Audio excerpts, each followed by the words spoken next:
Très bien, bienvenue à ce guide Telegram où je vais vous montrer Telegram et nous allons apprendre à connecter tout d'abord NUPN à Telegram, d'accord? Pour que vous puissiez le voir ici, nous avons déjà Telegram, nous allons exécuter un workflow, nous allons dire Hi. Et maintenant, ils ne vont pas me répondre car je n'ai pas Olama. Donc voilà, tu exécutes là, maintenant oui, workflow, tu dis Hi, d'accord? Et là, ça traite tout, ça t'envoie un message.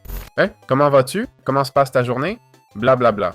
Bon, ce n'est pas ce qu'on va montrer, mais on va montrer comment connecter le déclencheur Telegram. Alors, comment fait-on? Eh bien, on va simplement sélectionner le déclencheur Telegram, d'accord? On cherche ici dans les nœuds Telegram et on met n'importe quel déclencheur, celui qu'on veut ou n'importe quel type d'action, peu importe. Et on le sélectionne simplement et on va ici pour connecter les identifiants, d'accord? On va créer un nouvel identifiant, allez. Maintenant, nous allons créer un jeton d'accès.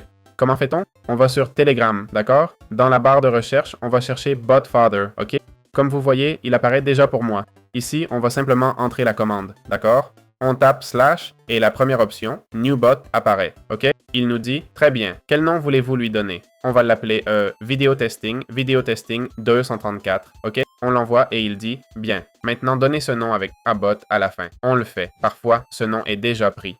Sinon, c'est bon. On l'a, on l'ouvre, on démarre la conversation pour l'avoir enregistré. Parfait. Il nous dit aussi, utilisez ce jeton pour accéder à l'API HTTP. On le sélectionne, on va ici, jeton d'accès, on sauvegarde. Si on obtient cette erreur Request Failed code 403, c'est lié à Ngrok. Les utilisations sont épuisées, il faut attendre 1 minute pour qu'elles soient réinitialisées.